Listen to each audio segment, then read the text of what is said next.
I hope waterfalls don't make you have to use the restroom, because on this episode of Aimlessly Wandering, we're chasing waterfalls at DeCew Falls and Morningstar Mills.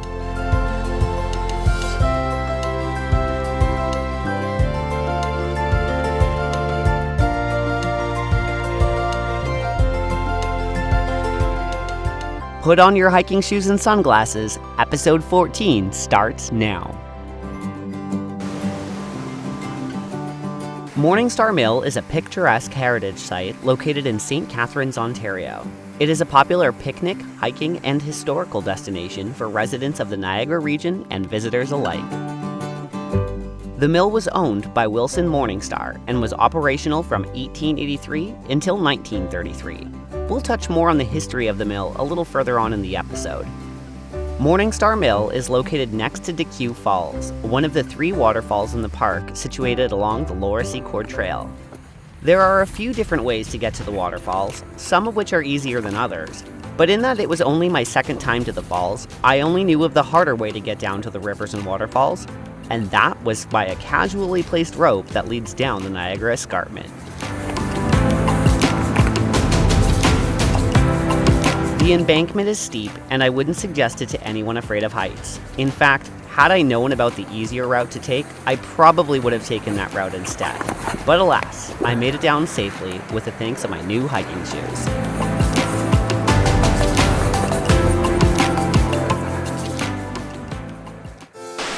Once you reach the bottom of the cliff, you're instantly surrounded by trails, trees, and the 12-mile creek.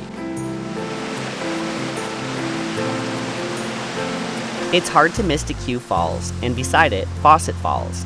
These 2 falls were the reason I came back, as I fell in love with them after visiting with Adrian in the summer of 2021.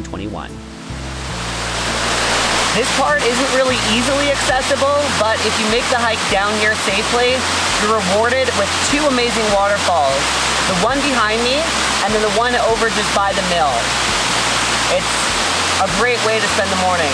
Faucet Falls is classified as a small plunge falls and was artificially made for the DeCew Falls hydroelectric power facility, constructed in 1898. It draws water from Lake Erie through the Welland Canal into a storage reservoir in Lake Gibson. DeCew Falls is a large 22-meter, or 72-foot, plunge waterfall that was named after John DeCou, who purchased the land around 1788. The falls are widely regarded as one of the prettiest waterfalls in southern Ontario, and Niagara Falls notwithstanding. When Adrian and I first heard about these falls, we had no idea how truly astounding they were. There are trails that lead beside and behind the falls, which makes it easy to explore the beautiful curtain of cascading water.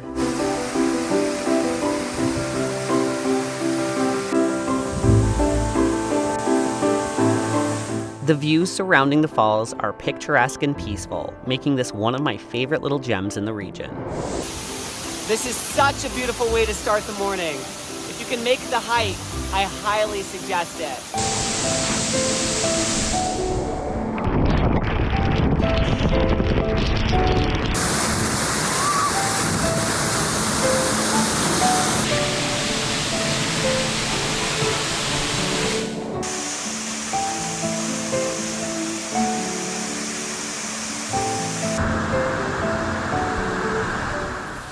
After taking in DeCew and Faucet Falls, it was time to explore the rest of the trails. So, above the trail, it's hot and humid, but the nice thing about being down here is that it's shaded, you're by water. I woke up early to come down here, and I'm so glad I did. It's a beautiful way to start the day. The trails above actually connect to the Lower Secord Trail and are a spit-off of the Bruce Trail system. So if you're into hiking and you don't want to do the waterfalls, there's still trails you can do that run pretty much around the entire Mills area. It's fun.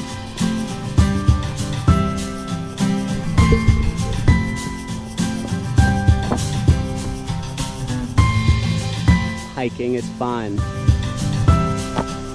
Determined to continue chasing waterfalls, I followed the trail northwest along the creek.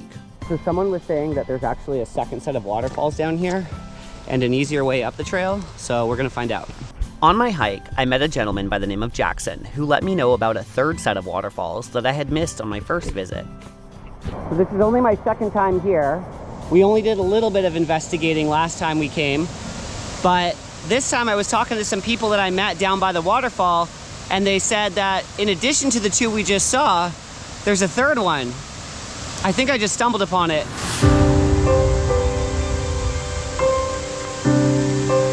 Lower DeCew Falls is located just downstream of Upper DeCew Falls, hidden thick in the woods. It is traditionally less busy than its brother falls, and also smaller than the previous two waterfalls. Nevertheless, they are still pretty, and I was glad to have found them. We found the third set of falls. So when you go down the hill, you can't miss all three waterfalls.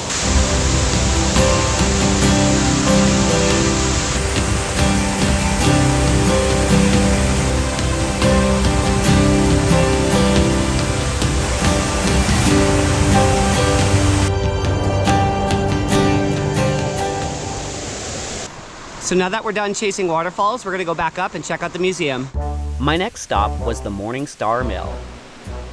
While I was there, I met Terry, who taught me a little bit more about its history. Good morning, welcome to the Morningstar Mill. My name is Terry, I'm one of the volunteers here. The City of St. Catharines owns the site, and for 30 years, volunteers have restored and maintained it. Up until October of 2019, we made flour on our grinding stones powered by water using a turbine. The mill was built in 1872 by Robert Chappell. He ran it for about 6 years, and the city diverted Beaver Dams Creek next door for drinking water. Then in 1883, the third Welland Canal was in the area providing water again. Wilson Morningstar bought it, and he ran it from 1883 until he died in 1933. Beaver Dams Creek is only natural from the mill downstream. From here back is all man-made. The water comes out of Lake Erie through the Welland Canal. Weirs at Allenburg supply feeder canals. One of those canals supplies a reservoir across the street, which is all the drinking water for the area. And then a canal from there comes down to the creek here to supply us with water. This building was built in 1893 following the fire of 1892. It was removed in 1991. The building we're standing in the end of 1992 and 1995.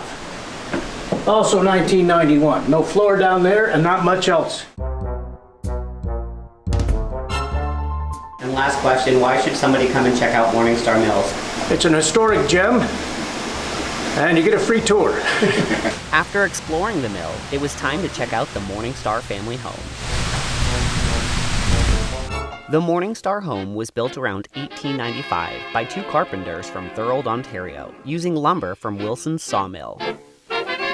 When the house was first built, it was heated with wood in the spring and fall and coal in the winter. Drinking water was retrieved from a well, and water for cleaning and washing was collected in a cistern. Wilson also produced his own electricity for lighting the mill and the house. The interior of the house was restored to 1932 and showcases many pieces of furniture that were owned by the Morningstar family. Wilson and his wife Emma occupied the home with their children throughout their lifetimes. When Wilson died, Wilson's oldest daughter and her family moved back into the house, and her children lived in it until 1991, at which point it was donated to the City of St. Catharines in 1994.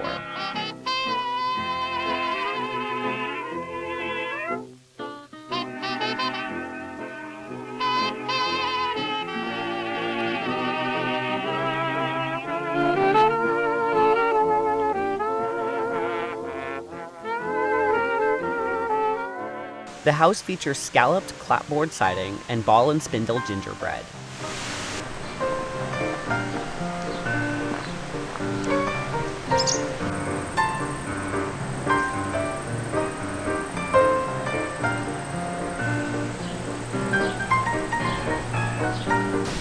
Today, the Morningstar Mill is one of the few mills in Ontario that houses all of its original equipment and operates its millstones using its original water source. That's going to wrap it up for this episode of Aimlessly Wandering. You never know where we're going to aimlessly wander off to next, so be sure to hit that like, subscribe, and alert button so that you're notified the next time we go traveling. Until then, stay safe and have fun.